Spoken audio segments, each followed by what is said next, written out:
Welcome to Texture Academy of Beauty and Business. Texture Academy of Beauty and Business. Definitely something you don't want to miss. You don't want to miss. You don't want to miss.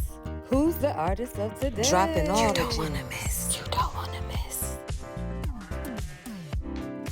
Welcome to Texture Academy of Beauty and Business. I am your host, Giovanni, and today we have an amazing behind-the-scenes interview with the one and only Mr. Rob Willis. Rob has played a pivotal role in the shaping of the beauty industry, working on major campaigns for renowned hair companies like Mazzani, Clairol Textures and Tones, and Hawaiian Silky Relaxer. But that's not all.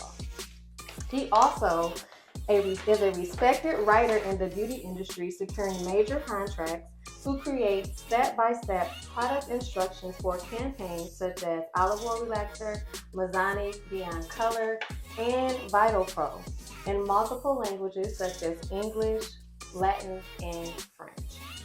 In addition to his work with top-tier brands, Rob has made a significant impact on the cosmetology educational system as well. He authored the first ever Black curriculum for Pivotal Point International and developed a 600-hour cosmetology course in Ghana, Africa, where 41 students successfully graduated. If I've done it all was a person, it would be Mr. Willis himself. It's my absolute pleasure to introduce to you Mr. Rob Willis. Yeah. I like it very Steve Harvey-ish. Oh, yes. Very Steve Harvey. You You are. did your homework. I did. Mm-hmm. I did my homework. Mm-hmm. So, Mr. Rob.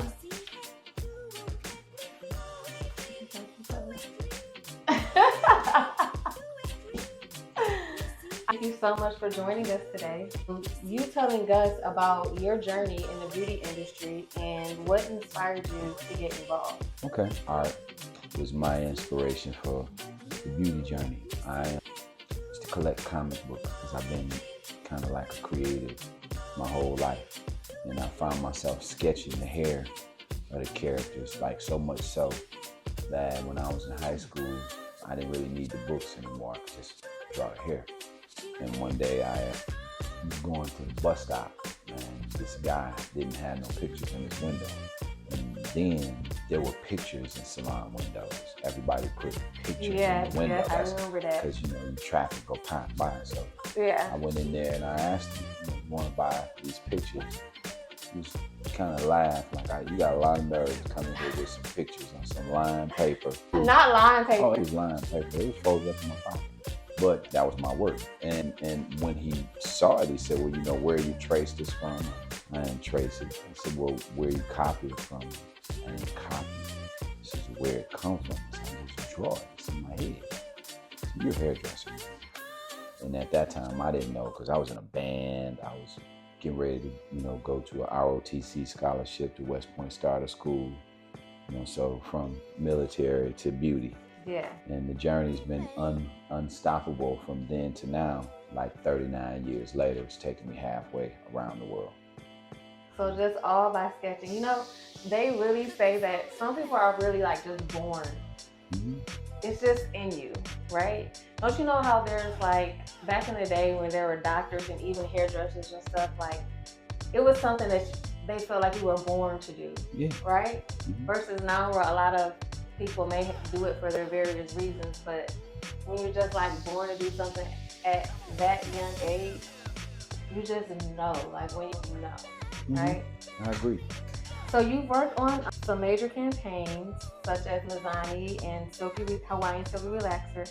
What is the process of getting contracted with companies and such? I think it's pretty much like anything else. Being around and being prepared has a lot to do with opportunities. When trade shows were popular, companies were all there at the same time.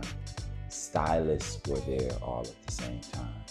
Stylists would show up with their books and examples of their work and have lunch, dinner with these different companies.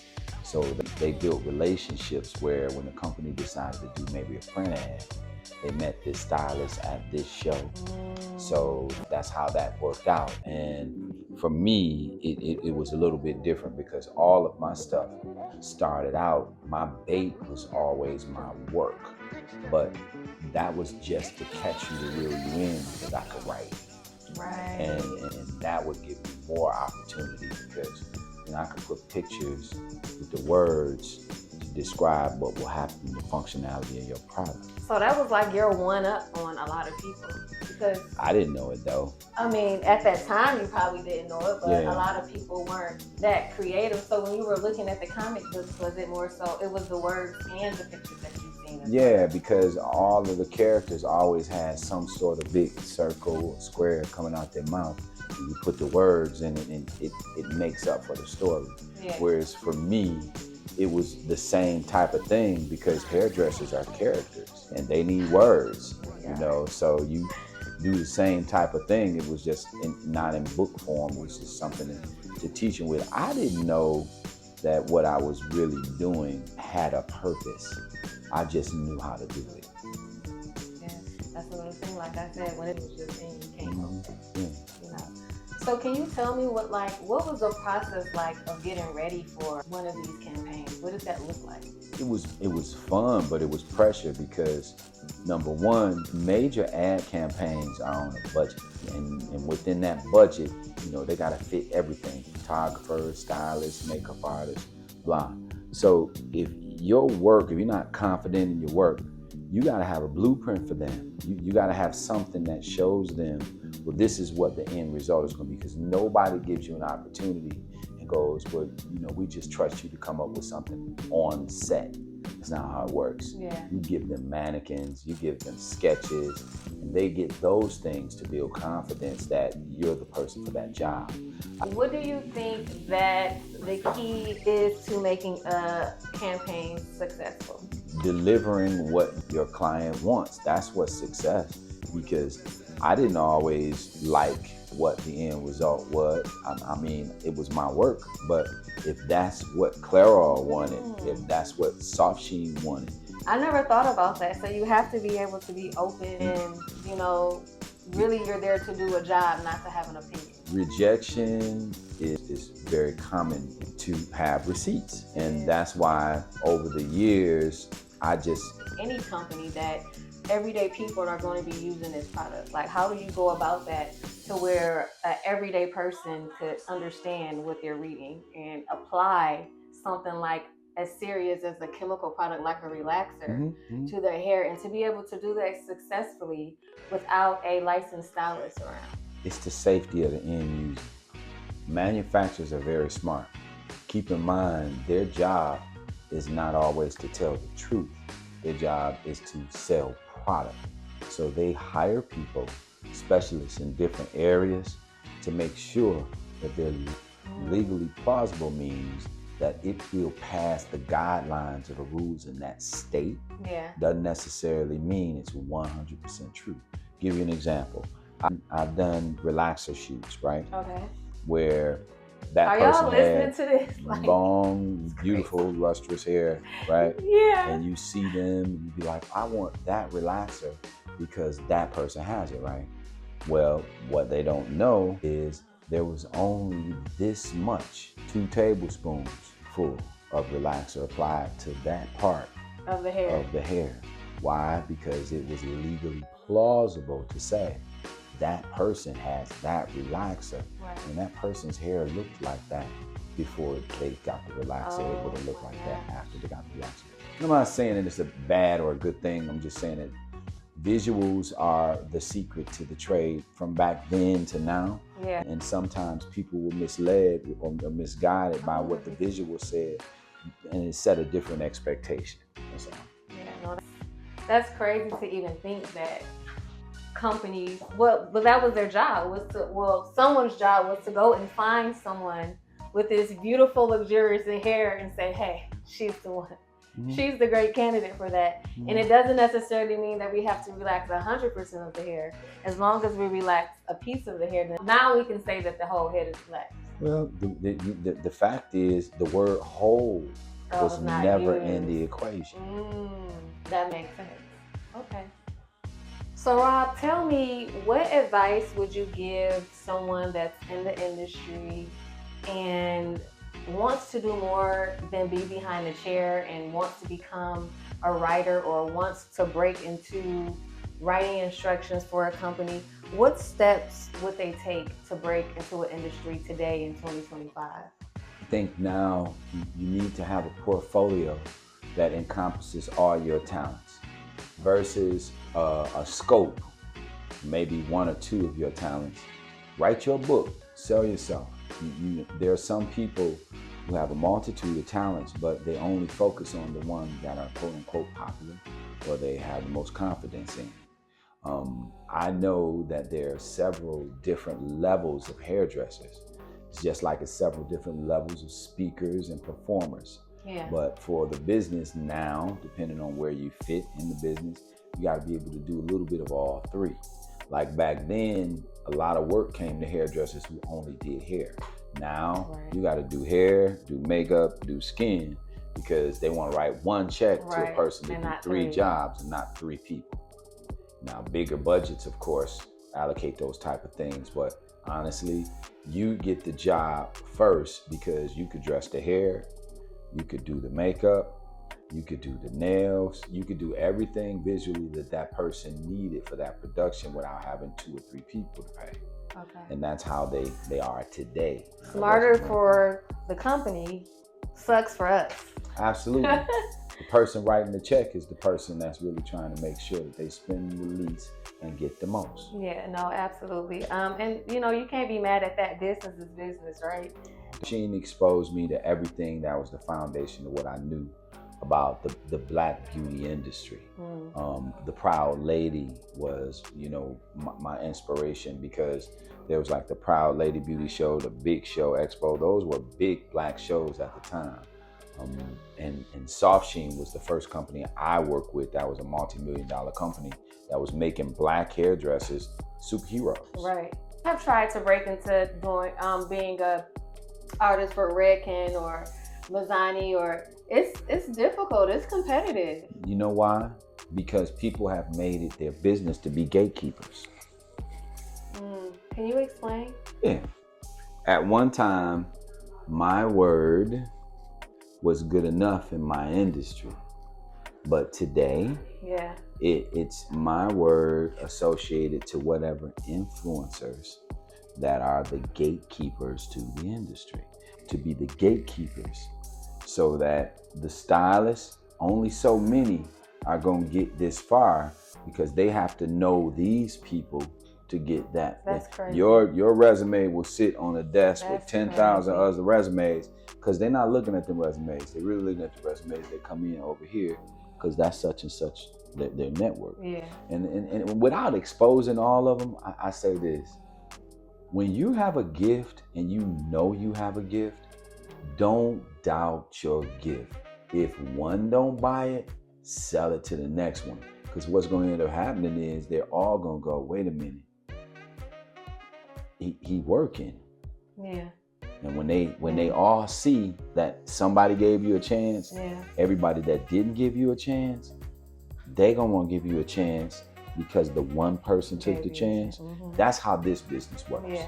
What motivated you to write the first ever Black hair curriculum for Pivot Point International? I ain't had no motivation. They offered me like a check. Like a check. Motivation. Yeah, I was there. They offered me like a check. Yeah, I was there working for Carson. And they just happened to go, and it was Leo Passage, rest his soul, generation, because they have an opportunity.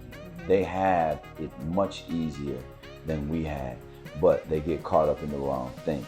Yeah. You got to stay focused with this and build on to it. It can't stay the same.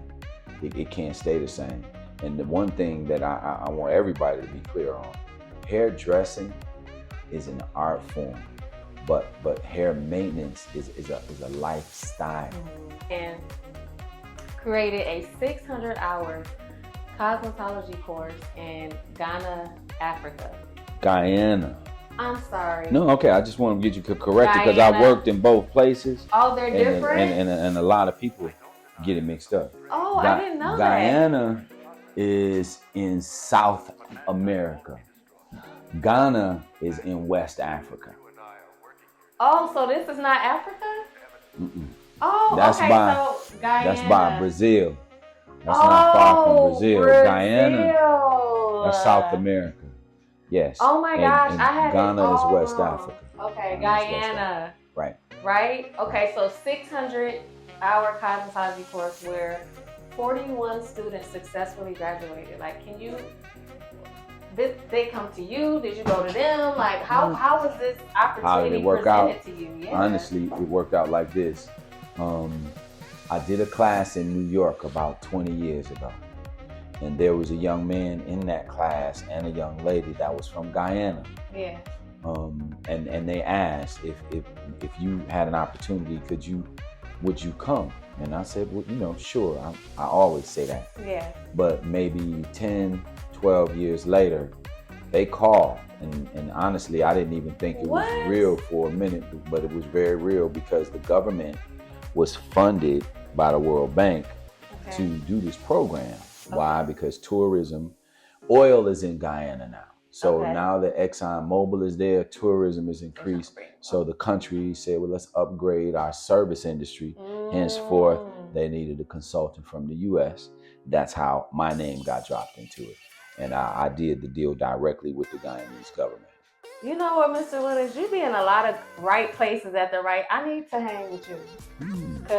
Because he just be some of everywhere. And I do feel like in this industry, you have to make yourself known. You have to make a name for yourself. You're far more effective today than we were then. It's using the opportunities and the technologies that you have today because it's easier. It's just that mentorship is important. If you can put what we already did with what they really want to do, then you got a plan. Yeah. But it's not going to happen if the young stylists are on this page and the old stylists is just dying off on this page, because that's what we've been doing. Right. Okay, so that's what I want to talk about. Like, how can we bridge this gap? Because all I hear all the time is like complaints on the industry, how the industry is not the same, how the industry is failing, how they have all these rules and regulations and you can't come like deposits. And I mean, like, what is it like? How can we make it to where we kind of bridge the gap and build upon the foundation that we have now in 2025? Honestly, I think you need to own it. Part of the reason why it is the way it is, the people that were trusted to make the decisions for this business were obviously shown to not be so effective, or the business wouldn't be as wrecked as it is. Yeah. Stylists came together and really stayed together, not necessarily just in union form, but in an organizational structure. You have power in numbers. You have decision-making opportunities. You can change the course of things. Why are you trusting people that you don't even know to make decisions for you? The cosmetology industry lost some value. And it lost some value because education, the accessibility to different products, and people assuming because they're, I would say, qualified. Everybody on the internet is qualified, but not everybody's certified. And they always volunteer. Say that again. Is this a difference? You know what I mean? Yeah. So that's why it's kind of like a dent, because the manufacturers started listening to the people who were qualified in their eyes because of likes and because of, well, I can get an influencer. Well, influencers can be in their bathroom. Scientists have to go to school and get certificates and licenses to practice science and create these products. So that's where it's a big challenge, because I think the relationships have to change between the stylist, the manufacturer, and then the consumer will have a safer, quote unquote, environment. But know what the value of your time is, because we do a lot of things. Like, I did a lot of things for free, and I don't mind doing it for free now. But I had to do that to learn how things work. Can we really dive more into that because a lot of people get into the industry just to make money, and they don't understand even with building a clientele or building relationships. When it comes to stuff like that, you do have to do free things. And that's how you meet people and you get out here. And can you go more into the importance of that? Yeah, because it's not free. It's an investment of your time. And look at it like this. If you invest a lot of time in the beginning, the odds are the money that you'll make in the end will be greater. Now, if you invest a little time in the beginning, how can you expect more than what you invested? See, it's more to this than the way you look. It's more to this than the way you sound. You got to be able to back this up. Now, I say that because, again, my background is hairdressing and education. Yeah. So either one of the sides of the coin that you want to flip, it can fall on, and I can still play. Yeah. But quality products don't always come dressed up in fancy packaging with entertainers' pictures on them. Read and research ingredients. And don't be fooled, because everything that looks shiny and colorful is not always the same on the inside. You have to go to Africa. There you are. Then you see a whole bunch of people look just like you too. Fine or whatever, you know. Okay, so I got a little true and false for you because the people want to know. Okay. True or false? After applying a relaxer, you should not work it into the hair. Instead, let the relaxer sit, as it could cause overprocessing. After applying a relaxer, you should allow it to sit versus trying to comb it through. Is that the question? Yeah, that's the question. The answer is true. Yes, you should allow it to sit versus combing through first. Can you tell me why? Because combing it stretches the hair fiber and has the potential to irritate the skin. And it's going to melt depending on that person's body temperature regardless, and get on the scalp. Right. So no need to comb it to get it there. That speeds up the process. Would you feel like that leads to a lot of overprocessing? Overprocessing, it leads to a lot of overprocessing, but it leads more to stretching and snapping. Right, okay. Yeah, okay. True or false? Now, this has been something that a lot of people talk about. I still don't know, but there are a lot of lawsuits going on around linking cancer to relaxers. Would you say that is a true or a false statement? I say it's 100% false. And if that be the case, then I must be the Dr. Doom, because I taught and sold a whole bunch of that relaxer that they are accusing. Relaxer is a salt. It's a salt. It's a caustic salt, sodium. The things that you need to be targeting that are cancer causing are gas. Things like formaldehyde, formalin, those things in keratin treatments, not relaxer. But you can pick on the relaxer. Just think about it like this. Relaxer, when it was just being wet set, nobody had cancer. Nobody had breakage. Yeah. Everybody had a hairline strong, because they were roller setting it. It was never designed for the quick service with the heat at home. Right. So if you maintain it properly, then you will get the probable end result. But if you maintain it based on trend, understand, if I sell products, I need to sell you the problem and the solution. Correct. Yeah. So if there is a stylist or someone out here that may be flat ironing their hair with a relaxer, like, what would you tell them? Turn it down, use heat protectant, because I feel like a lot of people still do that. I want to talk to the stylist. The consumer have fully misunderstood all of that. And that's the reason why so many products get purchased and sit on their shelf and they just got a beauty supply in their closets. Yeah. Addressing things to stylists is important to me because then the stylist can address the clients.